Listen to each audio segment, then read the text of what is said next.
Welcome back. Our next session of the Asia Economic Dialogue 2022 looks at livelihood creation and enhancing incomes in the post-pandemic world. We have with us Dr. Ajit Ranade, Vice-Chancellor at the Gokhale Institute of Politics and Economics and member PIC, who will serve as chair. Speakers are Professor Jonathan Morduch, Professor of Public Policy and Economics at NYU, Professor Maitreesh Ghatak, Professor of Economics, LSE, Professor Amrita Dhillon, Professor of Economics, King's College London, and Dr. Binayak, who is the Director General at the Bangladesh Institute of Development Studies. Greetings to all, and over to Dr. Ranade, please. Thank you, Shilpa, and I too join her in welcoming all of you to this session. And special thanks to Jonathan, who has joined us from New York and at a very early hour. Thank you, Jonathan.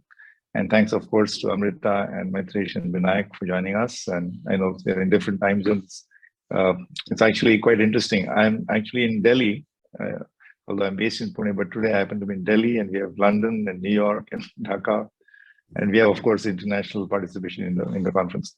So the session, the panel is on post-pandemic recovery with focus on livelihoods and jobs. And the format for this session, the proposed format is that each speaker, each panelist will make initial remarks, perhaps for about 8 or 10 minutes. And then we will have a follow-up round of questions and conversations. And we leave some time towards the end for questions from the audience. So as chair, maybe I'll just use a couple of minutes to think what is the context. We are talking about post-pandemic. Of course, the pandemic is not behind us completely, but it is receding. And it's quite likely that this year or next year, it will be completely faded away. And this I say because of the incredible progress and international coordination that we've seen in the vaccine rollout. That's been from discovery to actually administration has been quite an amazing and I would say unprecedented effort. But beyond that, also fiscal and monetary stimuli also have contributed to growth revival. And I think there is also a latent demand revival. So a combination of all this means that two of the largest economies in the world, China and USA, are growing at something like 5% or higher, and they account for 40% of global GDP, which means, I mean, just by comparison, that's like an Indian economy growing at 50%. Indeed, some statistics that came out said that the US has grown by $2.1 or $2.2 trillion during calendar 2021. And that is almost like 75% of India's GDP. That's like 75% growth. That's incredible. And therefore, you are seeing some strange manifestation, at least in developed countries. In the US, they're calling it the Great Resignation. So the labor market phenomenon seems to be as if there are more jobs than people. At the same time, if you look at the Indian context, we had the sharpest fall, the recession. GDP went down by about 9%. During the 2021 and 21-22 is come up again by 9 or 10%, which means that over a period of 2 years, there's been nearly 0% growth in GDP for India. And of course, it has affected very asymmetrically, and that's a global phenomenon as well, that different sections of income deciles or different sections of the labor force have been affected rather asymmetrically. Typically, higher income people have done well. People engaged in sectors which have been easier to deal, which have had easier situations of work from home situations have not been affected as badly. Some people say that agriculture actually did well. Maybe the panel might have something to say on that. So all said and done, we have had one consequence has been not just income inequality and perhaps joblessness, differential joblessness in different income deciles, but importantly also wealth inequality. And some of it is because of the wealth coming from the stock market. The loose monetary policy, extra accommodative monetary policy actually led to huge growth in the stock market. But surely that does not benefited all sections uniformly. So I think that's the context. But as we look ahead, we really need to focus on what will it take for incomes, livelihoods, and jobs to come back. So I'm going to request Professor Maitreesh Ghatak to go first, and then Dr. Binayak Sen, then Professor Amrita Dhillon, followed by Professor Jonathan Morduch. So over to you, Maitreesh. Thank you. Thank you, Dr. Ranade, for inviting me to this session. And it's just nice to be among friendly faces, knowing them from different parts of my academic career. So, see, I think the first thought that comes to the pandemic and its effect, and I will be talking mostly about the Indian economy, even with some more broader dialogue that is expected here, but I would rely on Jonathan as well as Dr. Sen to put in some of the pan-Asian perspective or even international perspective. Is that this was a hit largely on the informal sector. So as has now been accepted, right? So if you think about when the pandemic hit and March 2020, when the lockdown was announced, by now it's fairly accepted that in terms of if you really look at how as an event study how things panned out, the folks that were the most affected were essentially casual workers. And we know that from various surveys, 90% of the population is really without a regular salaried job. So this was a big hit. And for some of them, like the migrant workers, the plight was very visible because they were cut off from their employment as well as the social networks, and they had to trek back home and so on. But some of this is by now well known, and indeed, Ajit started off by pointing out certain stylized facts, which I will echo a little bit in terms of how to think about where the economy is right now. But most of what I'll say has to do with what was already happening in the pre-pandemic sort of trends, right? And of course, the pandemic was a hit. And some of the impacts of the pandemic could well be irreversible. So it's not like whatever was happening until the pandemic, we can extrapolate from that. But still, we don't know that yet because the pandemic is still with us, etc. So the first thing to notice here is that, indeed, except for the very small percentage of the population whose income is based on wealth or largely wealth-related income, whether it's stock market or other forms of holding assets, right, land, etc. And what seems to be, one could call that those who have regular and permanent salaried jobs, you could almost think of it's a form of owning an asset, because an asset, after all, is claimed to a guaranteed stream of income over time. So if just having a job title or a job position does that, and that might explain, of course, the craving for public sector jobs because of the various guarantees involved.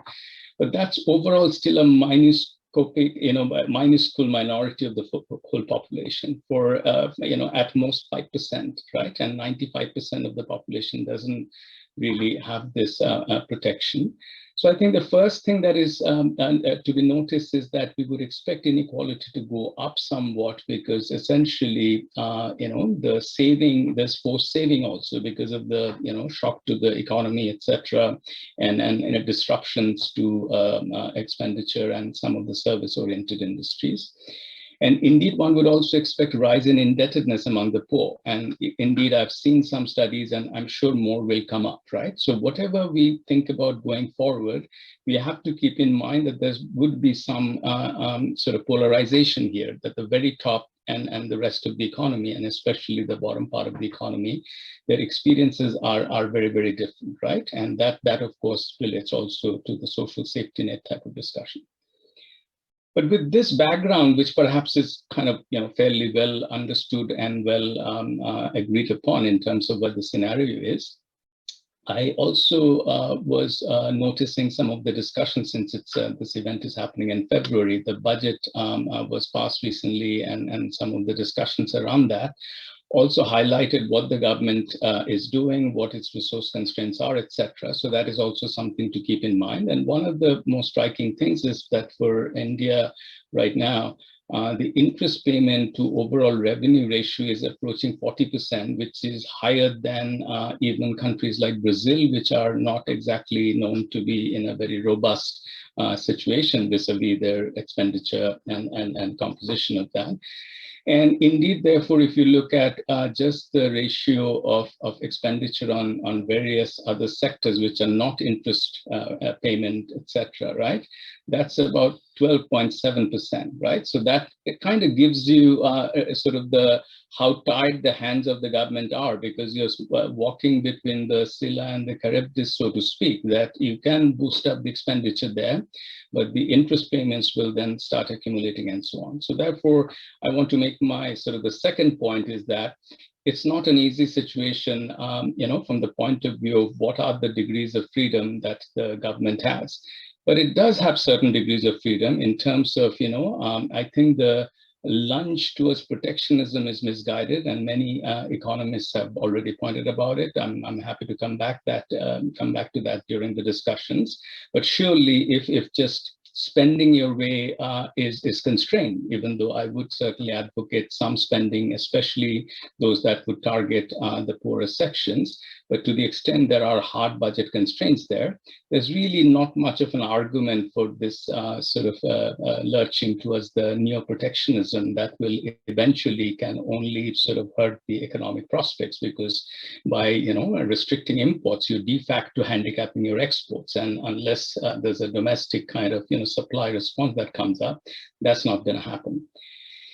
And this brings me to the kind of one of the main themes of the sort of this discussion that was discussed earlier, which is what's happening to employment, right? And what's happening to employment prospects, etc.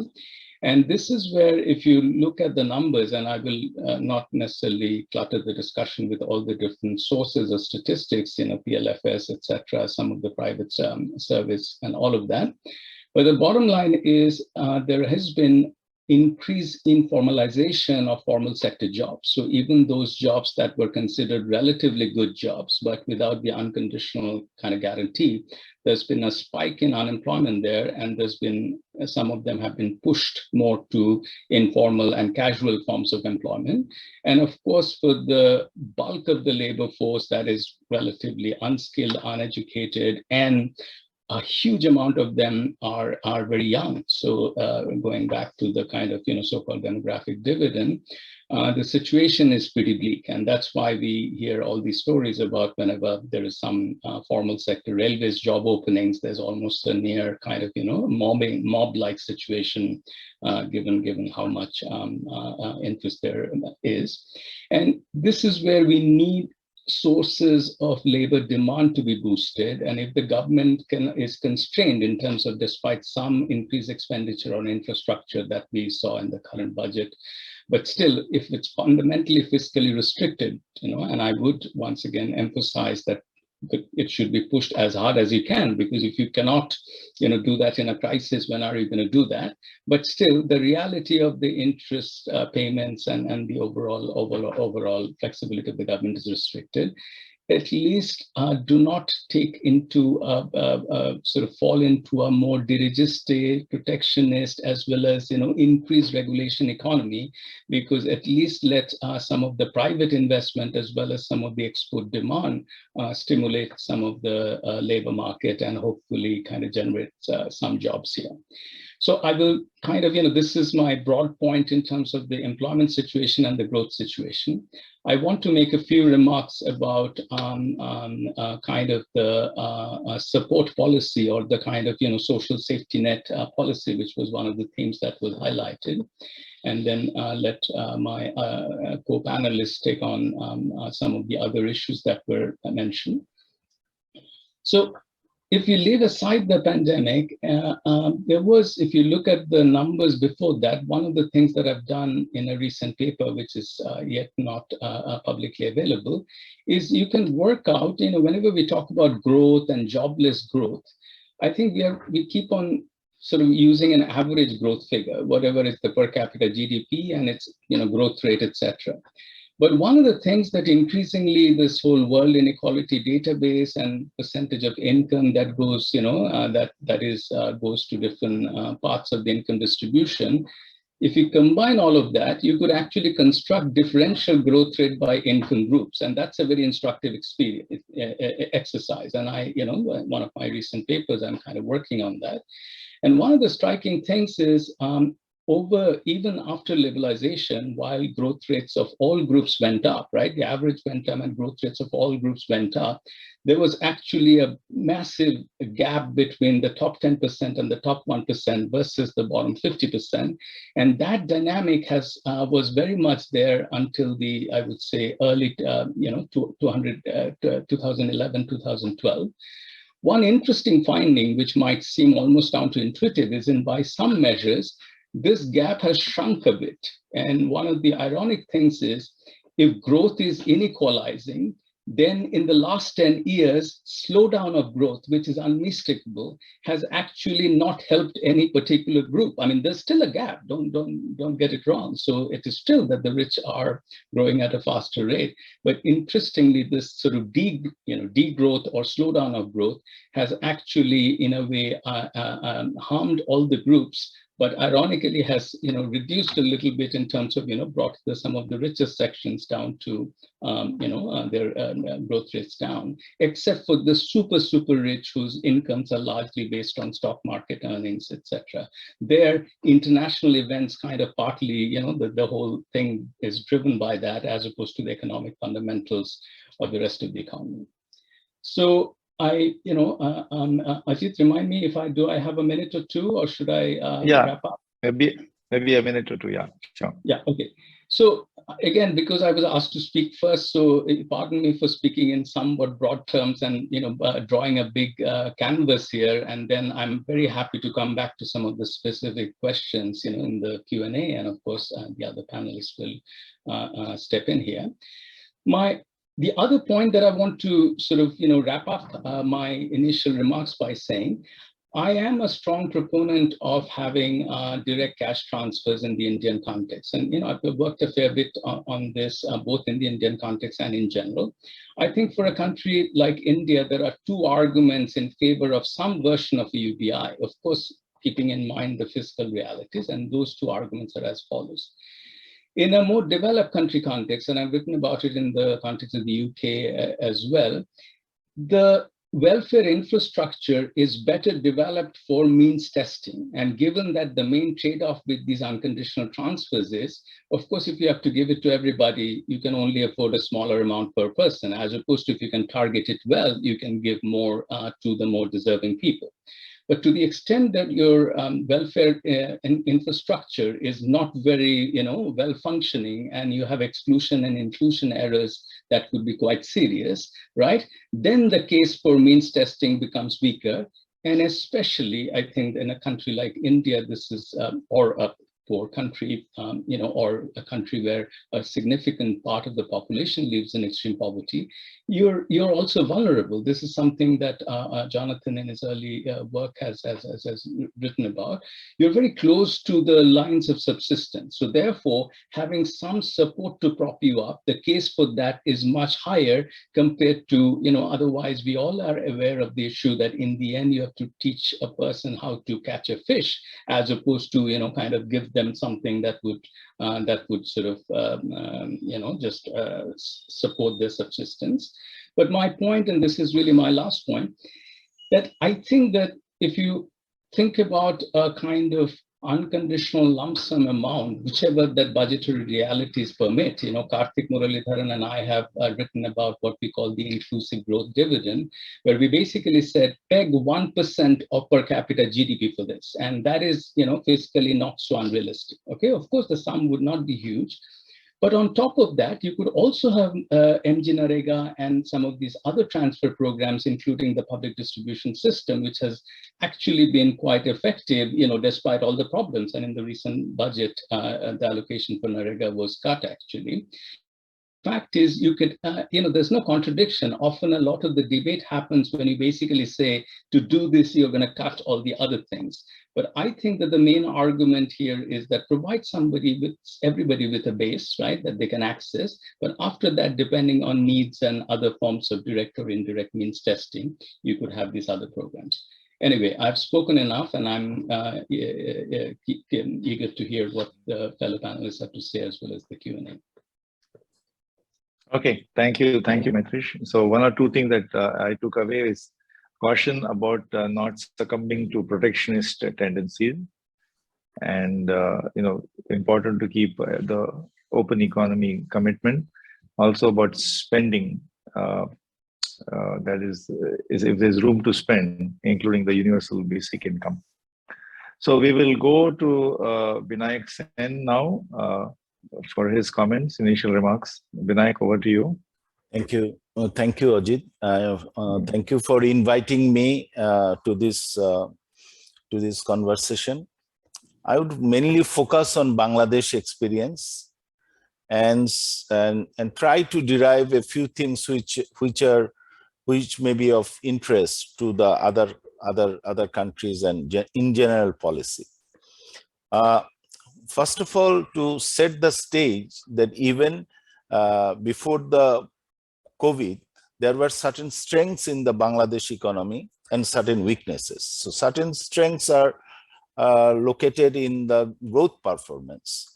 In 2018-19, the growth performance of Bangladesh economy was 8.1%. This is the total GDP growth. And then when the first COVID shock came in 2020, April-June period, so in 2019-20, it affected the last quarter. So the growth rate declined to 5.2%. In 2021, when we witnessed 2 lockdowns, the growth rate declined even further.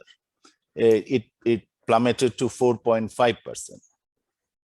However, in 21-22, where we are currently in, and our fiscal year is counted from July to June, so we have 2 lockdowns, but the second lockdown, Omicron lockdown, was not that much enforced, or people did not take it that seriously. And the projection is that the growth rate would be around 7.58%. So in short, you may ask the question that how Bangladesh could relatively protect its growth performance in the face of the COVID uncertainties. The answer is that it relied on main 3 drivers of growth, which is the remittance, export, and agriculture. Remittance growth was quite decent in the last 2 years, and it was in fact much lower, not much, slightly lower than now. 2018, the remittance was around 5.7%, and now in 2022, it is around 6.7%. So growth, the remittance effect was considerable. 7% of GDP. Export was also performed not badly as we initially feared. It was, of course, much higher in 13%, at 13% before the COVID hit, but then it declined to 10.7, 10%. So it declined as share of GDP, but it did not decline in a way so that it could have a havoc on our economy. And the third driver was agriculture.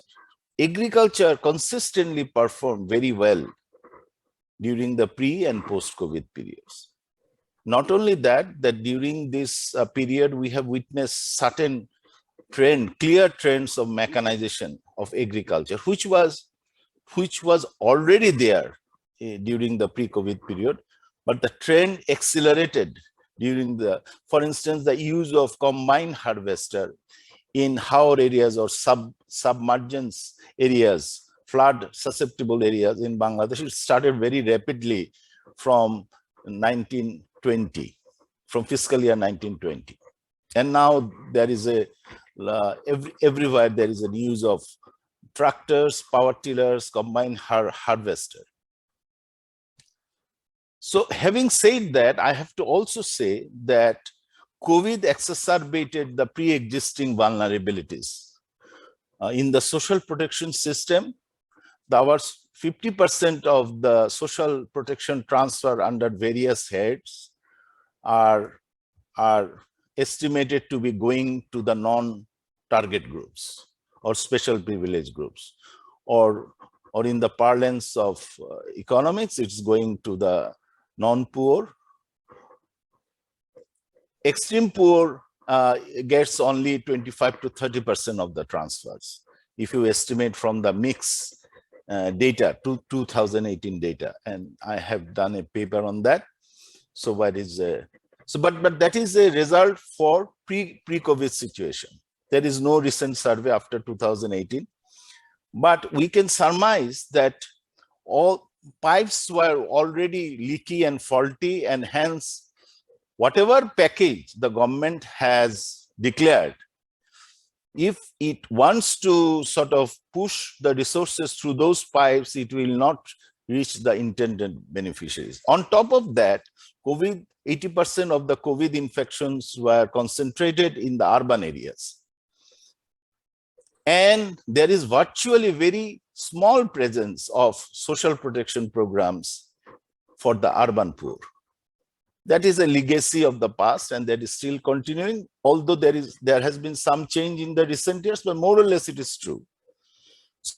The existing social protection system was not very much effective for reaching out to the urban poor, or not to mention about the new poor, because for the new poor we do not have a list, and we do not have a mechanism to identify them. It could only be done if we had more decentralized administration, not only for the social protection delivery, but also for the public health delivery. So we do not have a decentralized, comparable to rural areas system in Bangladesh. So we do not have any participatory process to identify the new poor. So that concern is, even today, is by and large remains unattended. So my first point is that there are certain strengths of the Bangladesh economy which was carried over from the past and which continue to be so. It seems that government has relied more on private growth-mediated security rather than public transfer-based security, because it could only do so much through that fiscal transfer system. And even when it came to fiscal transfer, it mostly, 90% of them mostly focus on industrial incentives, that is providing resources to the industrialist in the form of wage subsidies to cover their costs during the lockdown period, so that the labor is not laid off during that period. So government has done so much, and it worked for the ready-made garment sectors. So during the first lockdown, there has not been any sort of significant layoff of the ready-made garments workers because of this approach. Only 10% or so, you could say, the transfer of government resources were in the form of direct transfers to the beneficiaries, and that mostly sort of went to the rural areas. My last point is that because the agriculture functioned well during this period, so it acted like a sponge. The surplus labor issue here it acted like a social protection for the returnees from the urban areas, and they provided the temporary cushion to the urban laid-off workers from the informal sector. And second point I would like to mention, the government took a gamble or took some risk by relying on the instruments of export sector. One question, Ajit, you have included in your Yes. table of issues. So that paid off for Bangladesh so far. And remittance also provided a macroeconomic cushion, and also remittance provided a sort of effects on liquidity in the rural markets. So as a whole, domestic industries, which were more by and large supported by this remittance money flow, have been also consistently performing during this period. I think I will stop at this point, and then maybe more specific issues can be discussed later. Thank you. Thank you. Thank you, Binayak. So I took away a couple of points.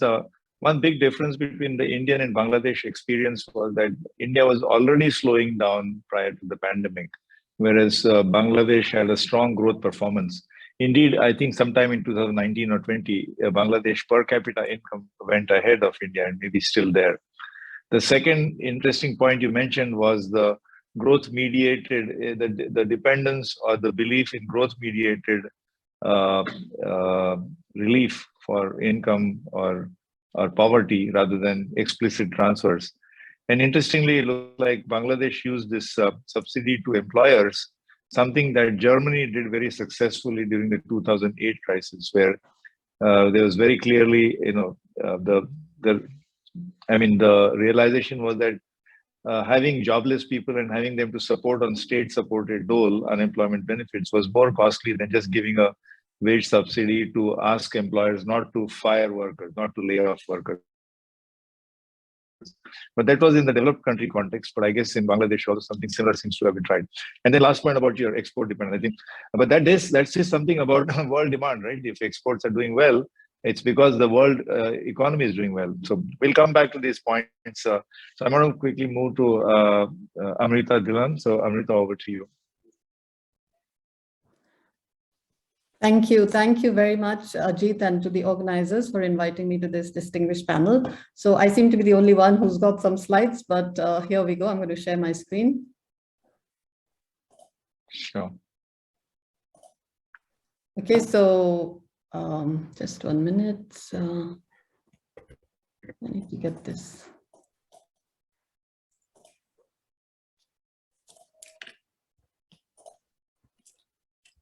Or you can put this in the slideshow mode, maybe. Okay. Yeah.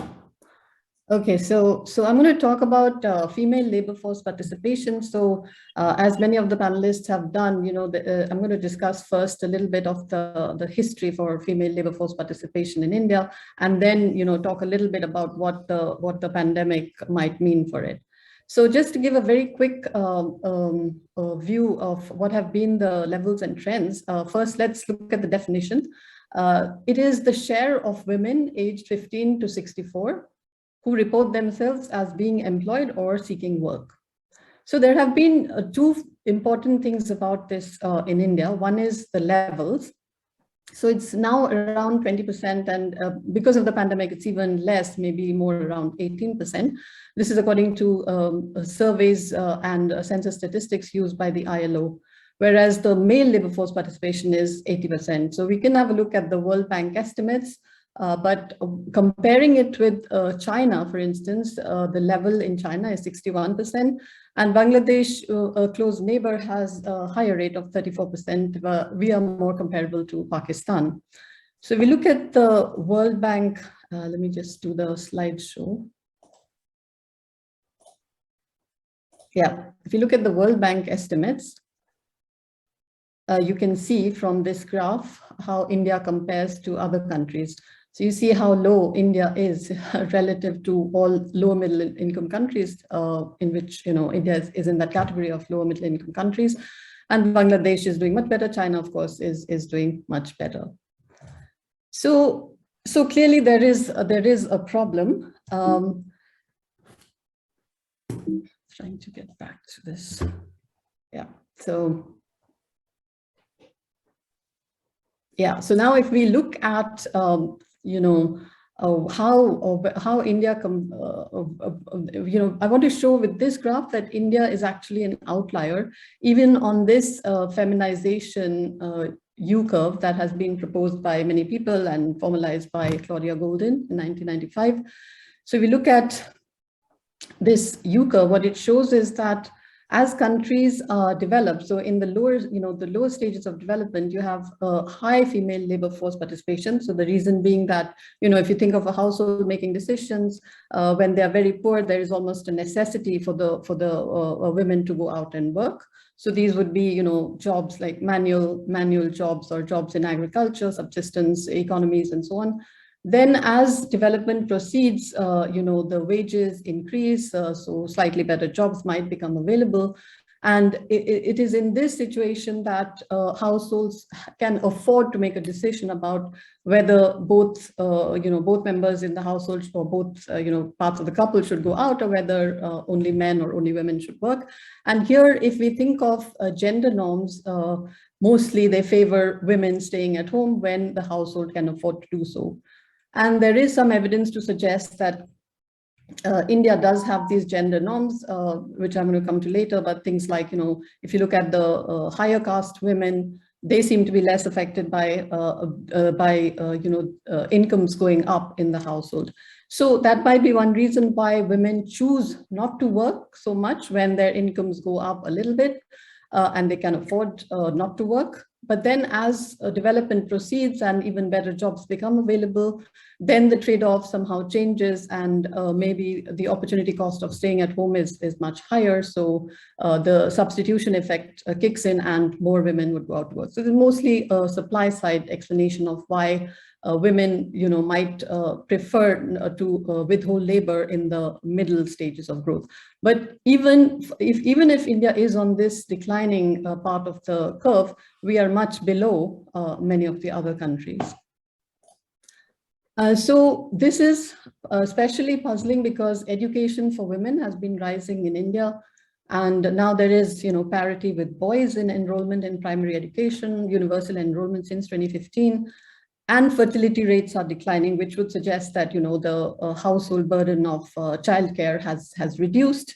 There are high growth rates, which would suggest that maybe more jobs are available, so better jobs might be available. So then what explains this low female labor force participation? What explains why it's declining?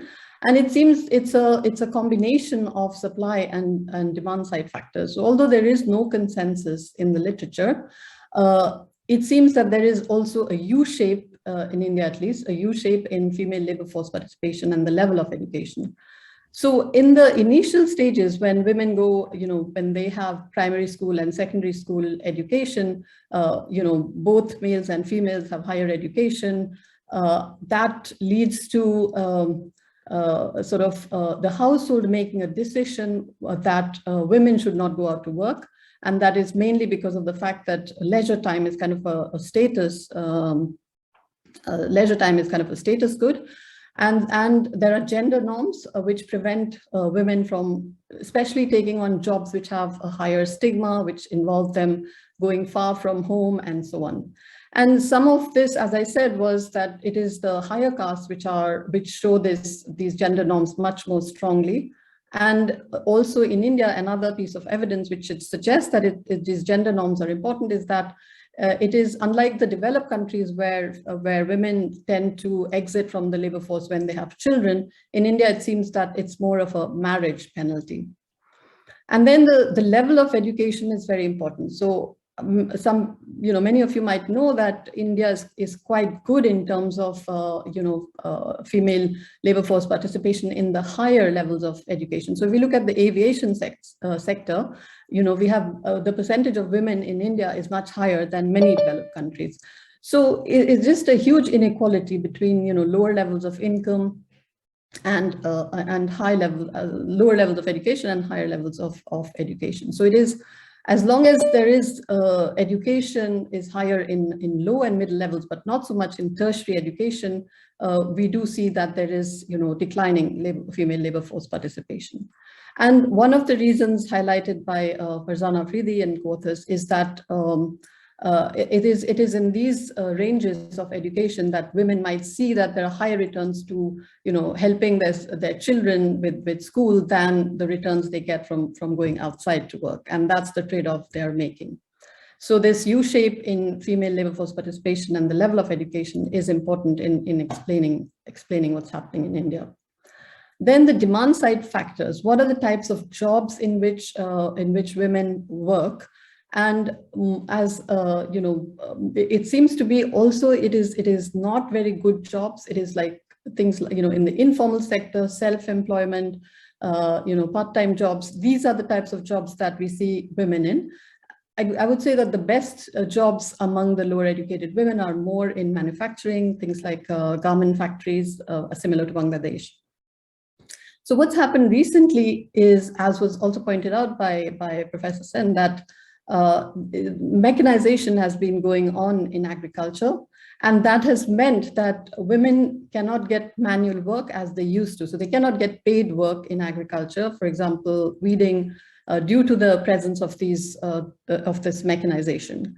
One reason why mechanization is hurting women's labor force participation is that they are maybe physically not suitable for operating these machines, though I am quite skeptical about that. The more important reason might be that they are not trained in the use of these farm machines. So there are government programs that train men, but many women don't get recognized as women farmers. And as a result of mechanization, it has led to women being pushed into non-paid work for the family. So the non-availability of suitable jobs is another demand side factor. So because of these gender norms of very high share of domestic work, women seem to want jobs that are more flexible, where they can be self-employed. And so, I'm sorry, not self-employment is not really a choice, but there is a non-availability of jobs where they have the flexibility. And the second is the type of jobs that there are huge gender gaps in the kinds of occupational structure that the kinds of occupation that women go to, mostly in the informal sector or self-employment, leads to much lower wages than the ones that men tend to go into. People also talked about jobless growth in the economy.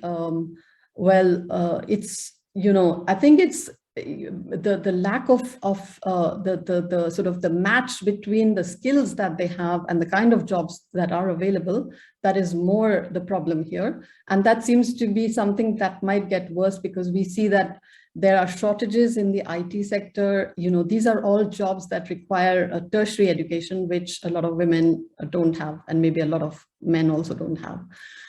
Now, whenever there is a job shortage in the economy, another important factor is the attitude. So 76% of women and 81% of men believe that when jobs are scarce, then men have a higher entitlement to the job. So overall, you know, this makes job search much more difficult for females. Another reason that I have found in some of my work is that the job search process itself is much more difficult for females because men rely a lot on their networks, and their networks seem to be much stronger in terms of, you know, having a wider reach on information than women do. So overall, these are some of the reasons why we've seen that female labor force participation has been low. Gender norms, the flexibility of jobs, the high share of household work that they have to do, and especially the lack of suitable jobs and even information on these jobs. Finally, education we saw increased, but it did not increase at a high enough level. And that's something that seems to be that, you know, women going into higher education is going to take a lot of time. Some other considerations. So do we really want females to be participating in the labor force just by itself? Not necessarily. As I said before, women work a lot in the informal sector. As a result of this pandemic, Maitreesh mentioned that informalization has gone up. So we might expect, you know, female labor force participation then to go up, because we've seen very often that women act as a kind of insurance that, you know, when incomes go down, then they go out to work. So that's the kind of jobs that don't really increase their welfare necessarily. So comparing with countries like Germany and Japan, which have managed to have a very high rate of female labor force participation, They do that by providing flexible work arrangements, by providing, childcare facilities, generous maternity benefits, and so on. But yet the type of jobs that they get are part-time, and they may not pay as well. So this is just to say that higher labor force participation by itself may not mean anything. It is really women's well-being that we care about.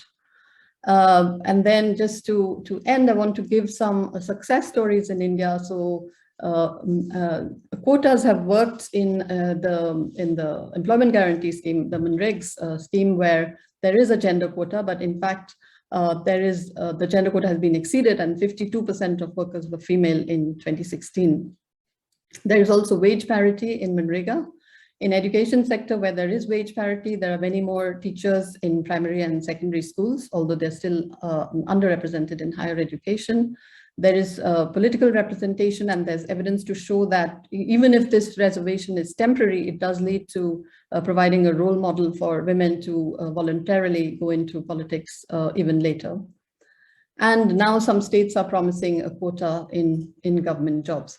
So what can we expect as a result of the pandemic? Well, two things happened after the lockdowns. One was, as Maitreesh mentioned, the greater informalization of the economy.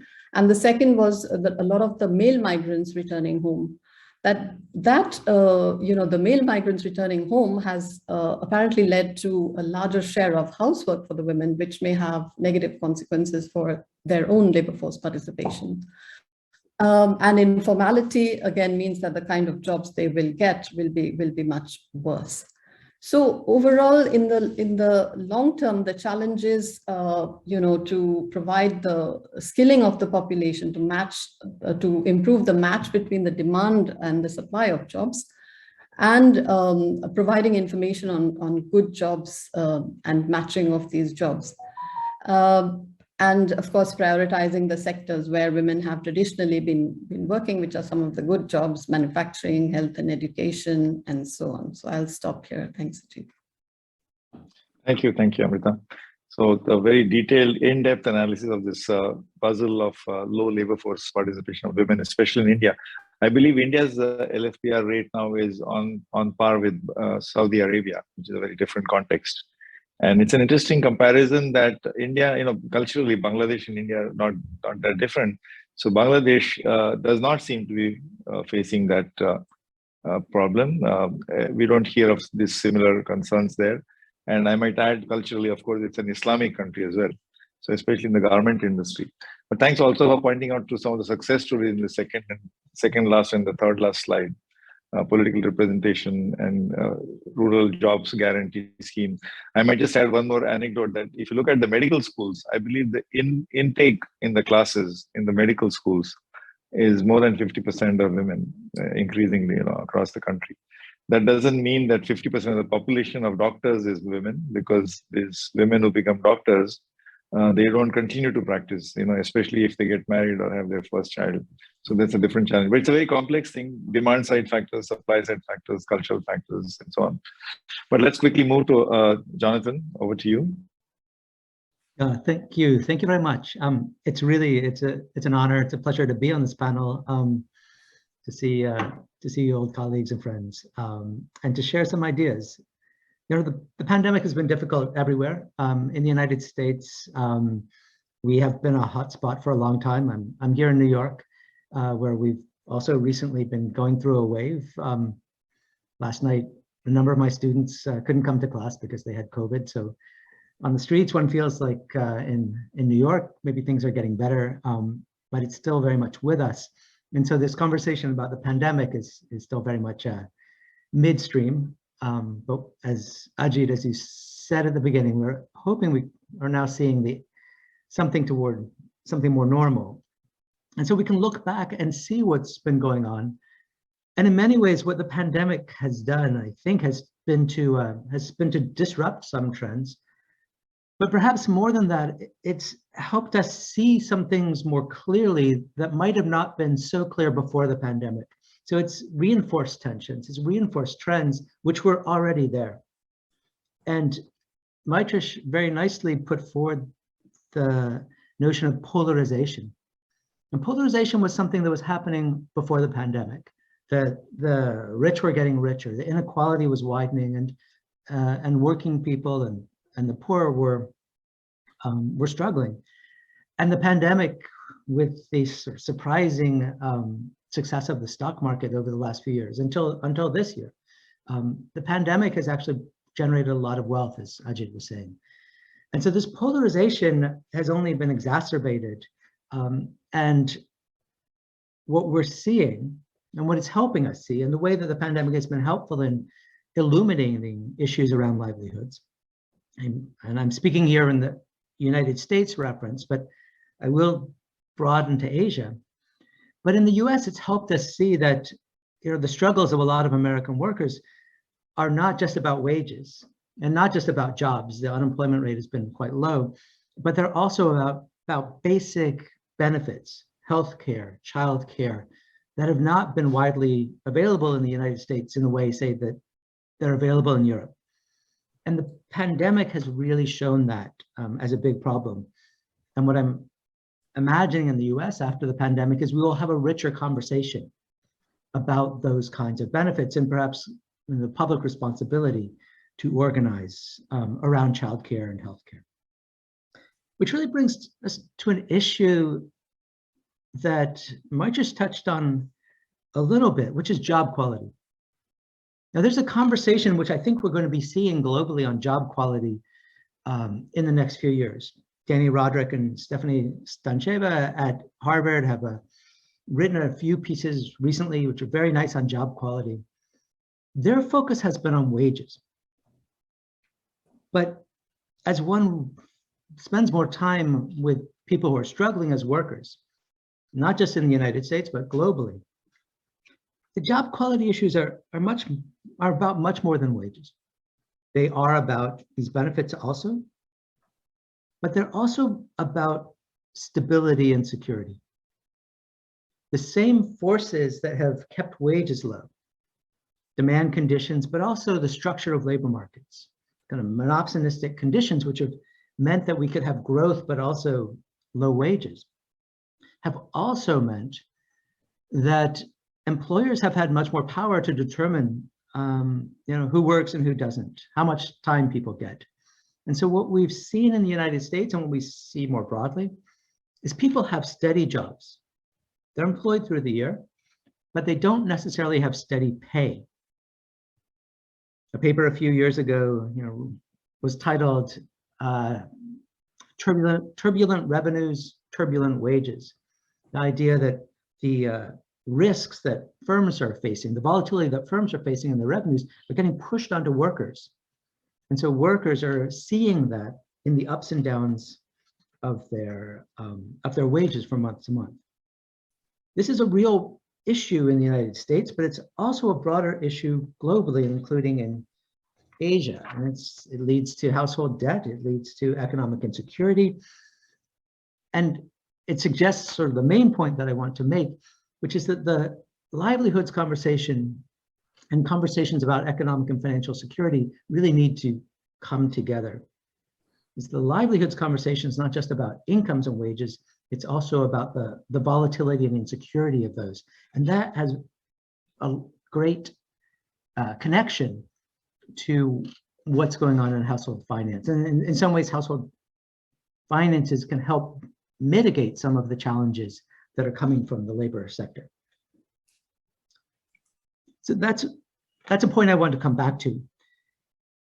I want to pick up on something that Binayak Sen was saying about the growth in Bangladesh, which has really been impressive to see. And maybe connect this a little bit also to what Amrita and Maitreesh were saying. One of the issues that Bangladesh shows so clearly is a spatial mismatch, in a sense, as we think about livelihoods. The growth that we're seeing is generated so much in the Dhaka area.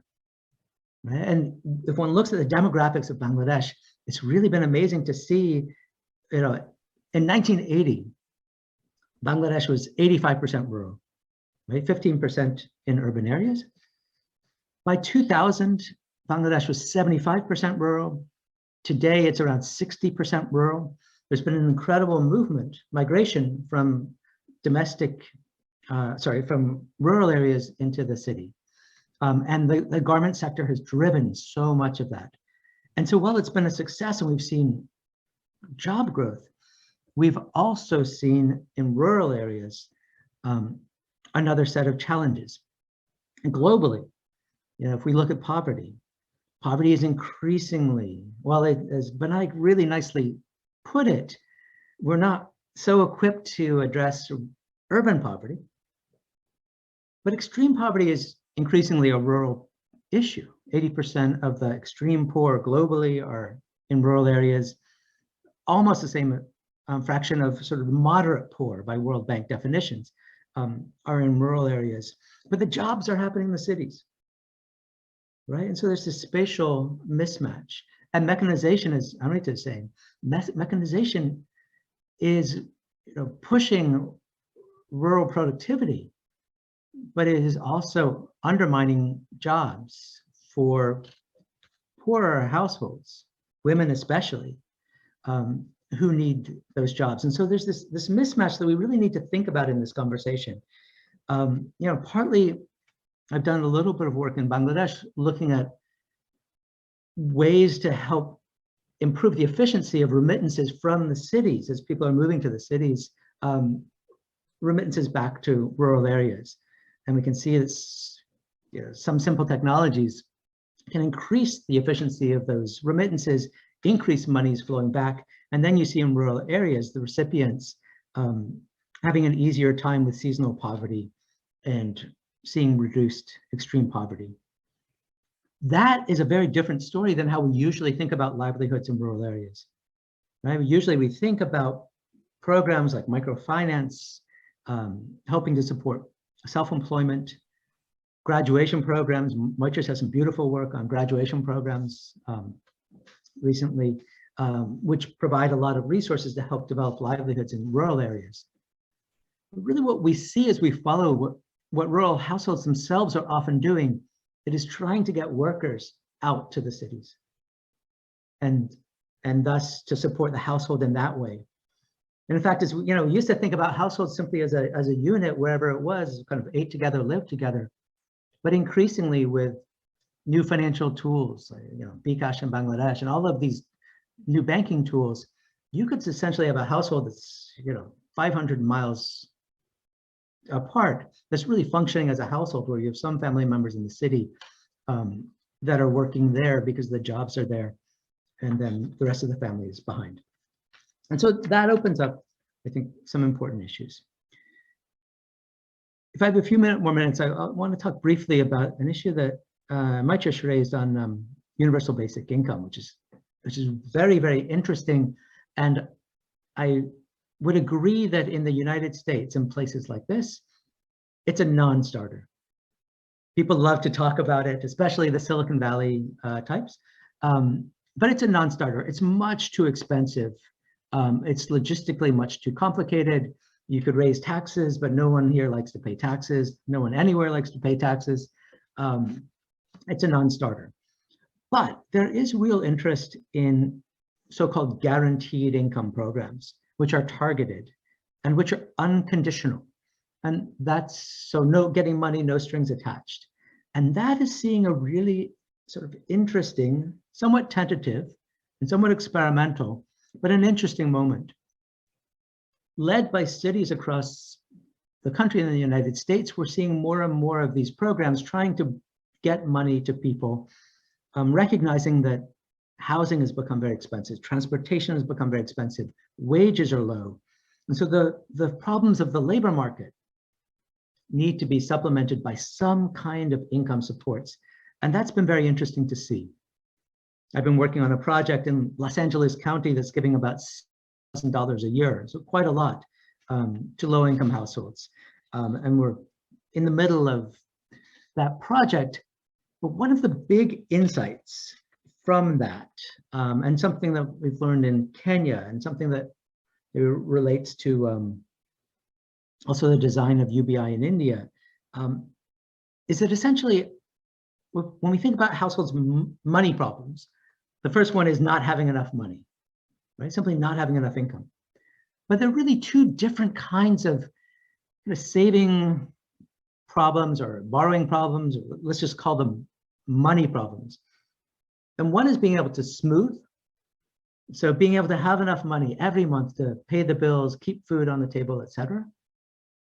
But the other problem is the opposite, which is being able to aggregate, being able to have a lump of money to do something meaningful with, to pay, to get some necessary health intervention, to fix the house, to take a large trip, to make a business investment. And so we have these two needs, flows and lumps. One of the insights is that basic income programs, right, like we see in India, are largely about flows. One of the things we've seen in other places, though, is that often providing a big lump, a meaningfully large lump, can have more impact over the long run. It's also a big challenge. In some sense, it relates to some work on graduation programs that Maitreesh has done. And so thinking about these kinds of income support programs is providing perhaps some series of bigger lumps, larger sums that really can transform what households can do. Together with flows, may be the optimal solution. And we see this, as well in terms of targeting, that instead of having money spread out through the year, sometimes having it focused on those moments where bigger sums in those moments when households need it most. In some sense, kind of inadvertently in the history of NREGA, that's kind of what's ended up happening, a more targeted, so temporally targeted program focused on times when people need the money most. So I want to end with that thought on the spatial mismatch, on thinking about flows and lumps, thinking about job quality and instability. I had a few thoughts on the Great Resignation in the United States, but I'll leave them for now and turn back to you, Ajit.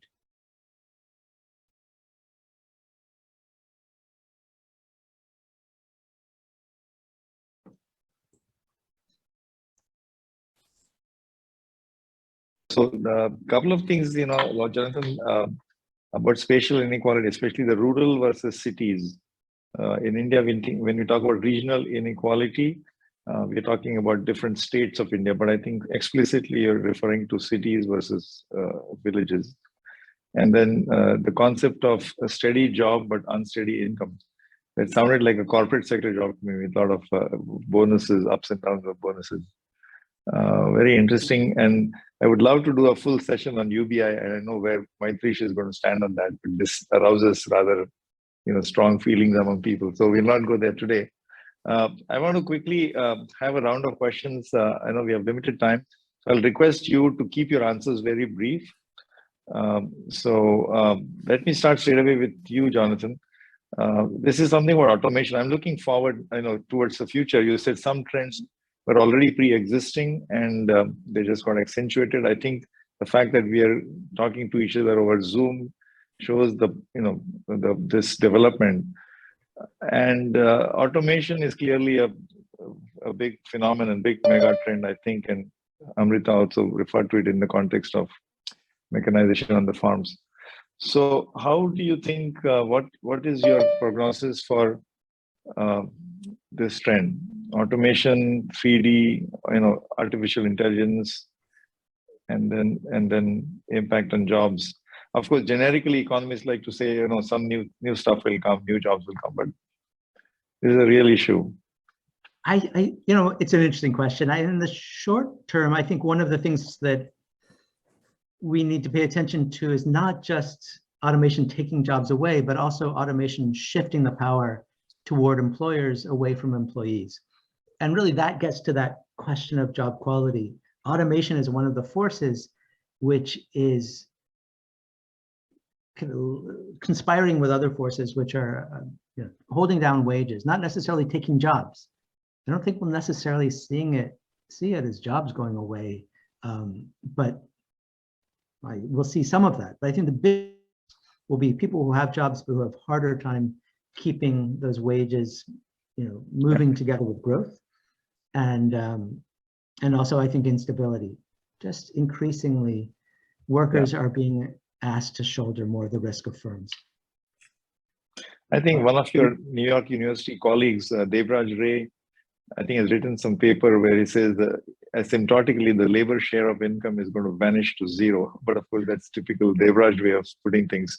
So let me throw the same question to Maitreesh about, there is a debate that labor share of income, since we're talking about jobs, I don't know, it's very difficult to define labor share and capital share or labor and non-labor share.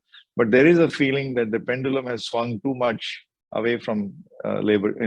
That's the reason labor is on a back foot. It's not just also because of declining unions. So do you think at least in this decade, we will see that coming back for, maybe political phenomena or whatever, so that there will be more minimum wages, more UBI kind of stuff that you're saying, and this hopefully share of labor income will rise in this coming decade?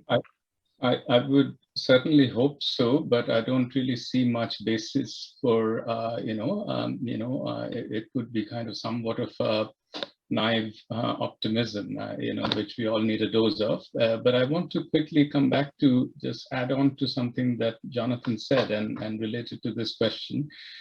I think when we think about the automation or the coming of the robots, and indeed, a lot of the things that we, when you say Alexa, turn on this film, it is, in our daily lives, and like we're doing this Zoom session, etc.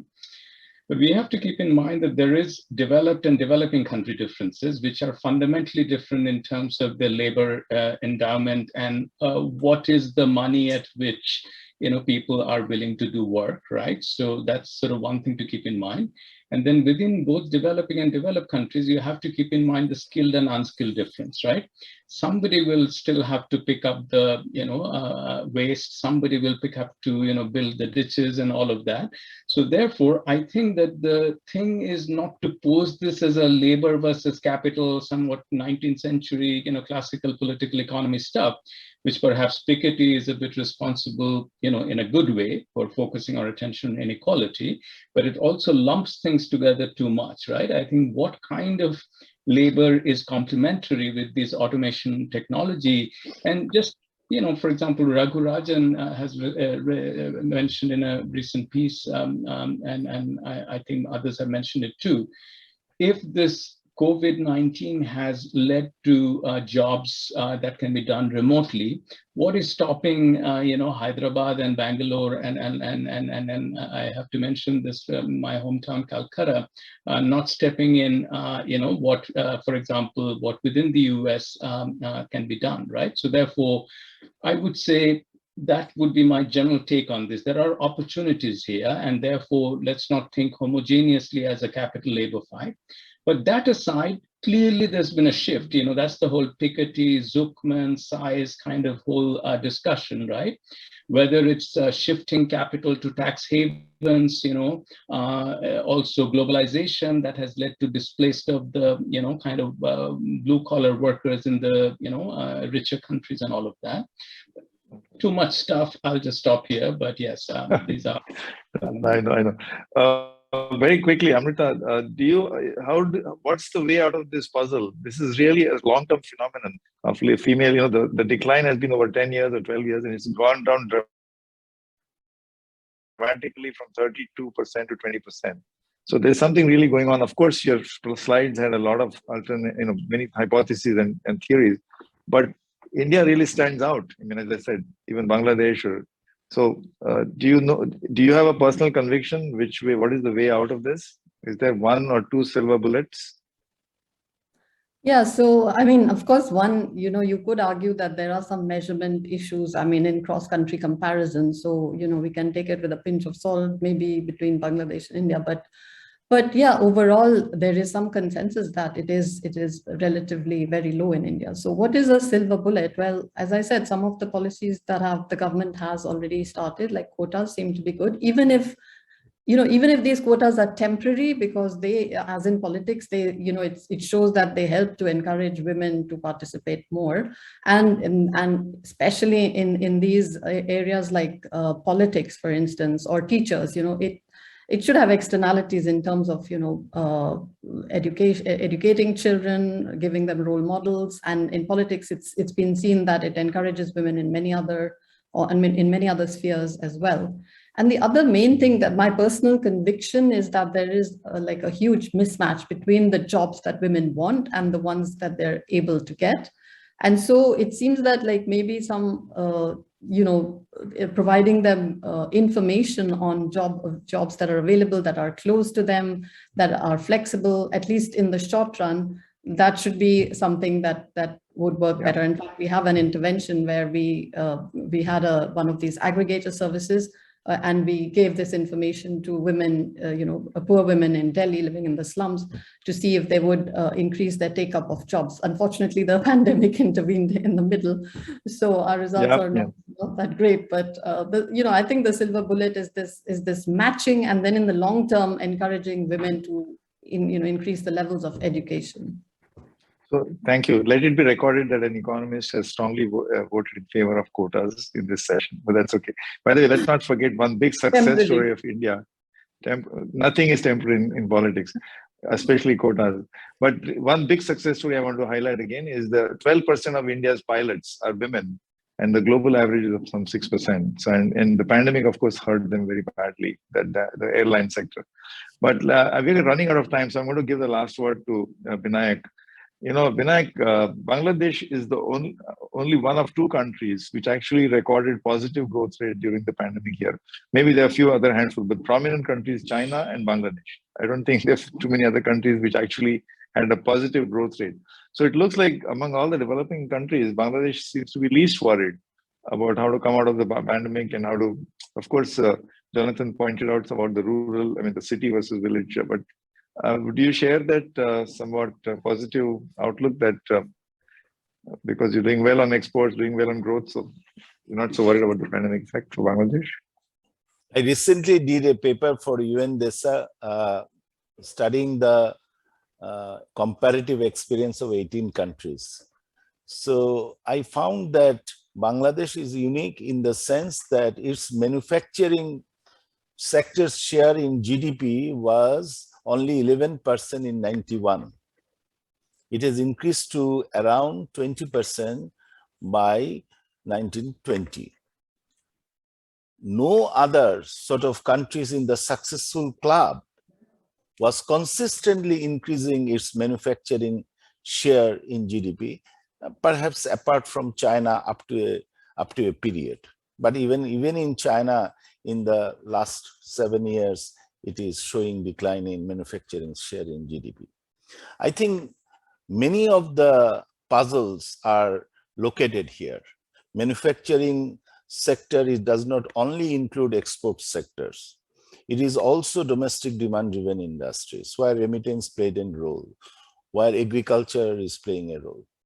Another paper which I did recently is to look at the farm, non-farm, and mixed employment in rural areas over time based on HIS and panel data. We show there has been a rise in the share of mixed employment, that is households where workers are both engaged in farm and non-farm sector, has increased very impressively.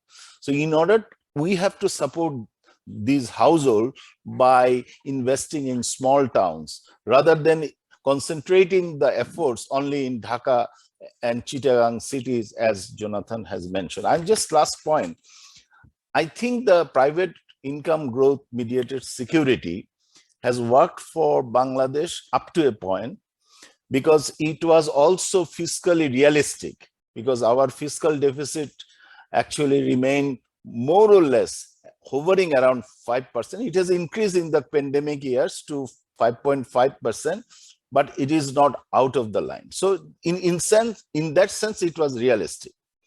But we will face clear problem when it comes to covering universal protection, social protection, that is a cry of the hour, and also universal health, because we cannot continue to take gamble on people's life. One last point, I'm really still puzzled on the declining trend of female labor force participation rate in India because of the level of income where India is in. I cannot explain when I compare to Bangladesh. That is something, but I don't want to also dramatize the Bangladesh's success story in that regard, Ajit. Because if you decompose the labor by this female labor participation by labor status, you will see most of the growth in female participation has occurred in the home-based activities, not so much outside activities. So there are the many constraints that they are transport, the labor regulation and so on and so forth. Very, very last point, mechanized service market can actually facilitate female entry into the labor market because you can purchase all the inputs from the mechanized service market and still sort of you do not have to operate yourself, but just the manage your economy. And I have found out in Jonathan, for your information, in the North Bengal, I found out the women in Purda, women observing Purda are taking recourse to mechanized service market, and they are managing their agriculture without the husband being present around them. Thank you. Okay. I really need to apologize because we have a hard time constraint.